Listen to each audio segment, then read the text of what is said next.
आज आपका चले यूज आप है मतलब कि एक बार इसकी अगले पहले आपका हम है और है पढ़ाए रहे हैं पास या रखना के अर्थ रखना में आज यही रहे मतलब कि प्रेजेंट टेंस में रहा ई पास्ट टेंस में रहे यूज आप है सेम टू सेम वही रहे प्रोसेस एमन सिर्फ उस मन है आवत रहा और एमन था यूज ऑफ हैड पास या रखना। अगर रूल देखो यदि हमारे पास या किसी व्यक्ति के पास बीते हुए समय में कि पहले हमारे पास या किसी व्यक्ति के पास कोई वस्तु रहा करती थी, जैसे उदाहरण पे या राम के पास पेन थी या राम अपने पास पेन रखता था, तो इसका मतलब यह है कि बीते हुए समय में उनके पास पेन रहा करत रहा उनके पास कोनो वस्तु, तो यह कब बताओ हैड के प्रयोग होता है। यहाँ पर देखो लिखा है कि यदि हमारे पास या किसी व्यक्ति के पास बीते हुए समय में कोई वस्तु थी तो इसे बताने के लिए हैड का प्रयोग किया जाता है। सिंपल है, कुछ भी नहीं।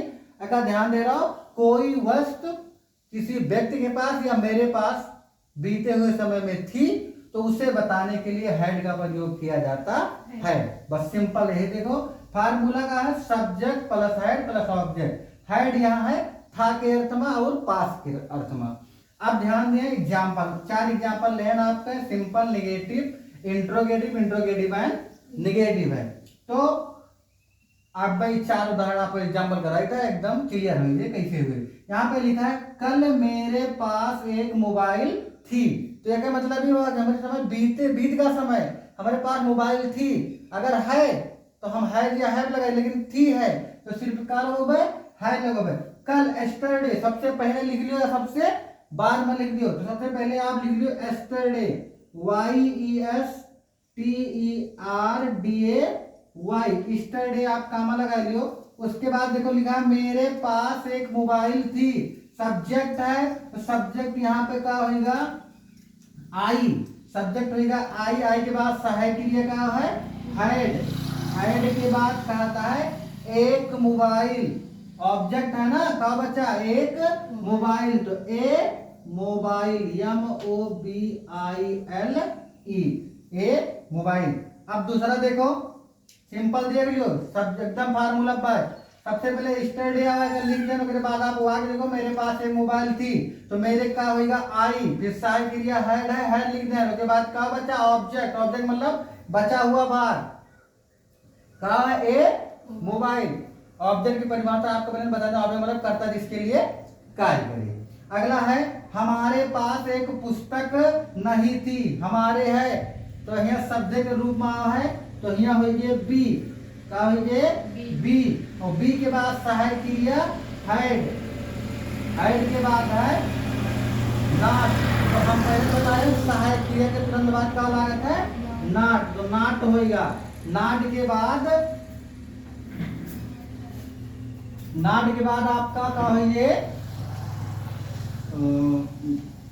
ऑब्जेक्ट का हुआ है ए बुक, का है ए बुक। समझ में आता है ना, सिंपल एकदम है।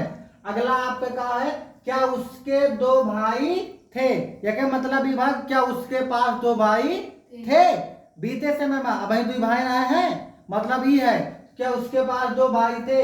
अगर क्या है इंट्रोगेटिव मत सिर्फ सहायक क्रिया आगे ले उबे का ले उबे सहायक क्रिया आपका हम पहले बताए हैं। अगर शुरुआत में क्या आता है कोई अंग्रेजी ना लिखा जाता सिर्फ क्या हो जाता है हेल्पिंग वर्ब, जेका हिंदी में सहायक क्रिया बोला जी। हमारा सहायक क्रिया का यहाँ पर हेड है का है हेड, और हेड के बाद फिर कहा लिखा जाए सब्जेक्ट मतलब उसके पास उसके का हो ही,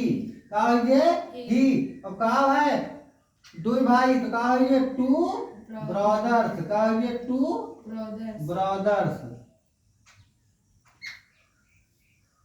अगला है क्या मेरे पास केवल 2 घंटे नहीं थे, तो सेम टू सेम वही है सिर्फ नॉट लगा है। तो सबसे पहले हम सहायक क्रिया लिख लिए बता रहे क्या शुरुआत में आए तो हेल्पिंग वर्ब आगे आएगी वही सहायक क्रिया मतलब वही क्या कहे काम करे, तो यहाँ पे क्या होगा हैड के बाद मेरे पास तो आई, उसके बाद क्या है नॉट, तुरंत सब्जेक्ट के तुरंत बाद नॉट, जब हेल्पिंग वर्ब आगे ले आ रहा हो तो सब्जेक्ट के तुरंत बाद नॉट के बाद क्या है केवल 2 घंटे, तो ओनली 2 आवर्स, ओनली 2 आवर्स। समझ में आ नहीं आवा? सेम टू सेम वही प्रक्रिया हमन भाई, सिर्फ आप नियम पहचान लियो कि हमन का कहता है, जब कोई वस्तु मेरे पास या किसी अन्य के पास हो, वो कब बीते हुए समय में थी, बीते हुए समय में थी, तो वहां पे हैड के प्रयोग होगा। तो आप तुरंत सेंटेंस देखो, आपको खुद पता चल जाए बीते हुए समय की बात करता है कि वर्तमान की बात करता है। तो देख लो, मेरे पास एक मोबाइल थी, मतलब मोबाइल थी ना कि है। समझ में आता है ना? पूरा फार्मूला पे है। समझ में आएगा नहीं आएगा? धन्यवाद, आपके यहाँ पे खत्म।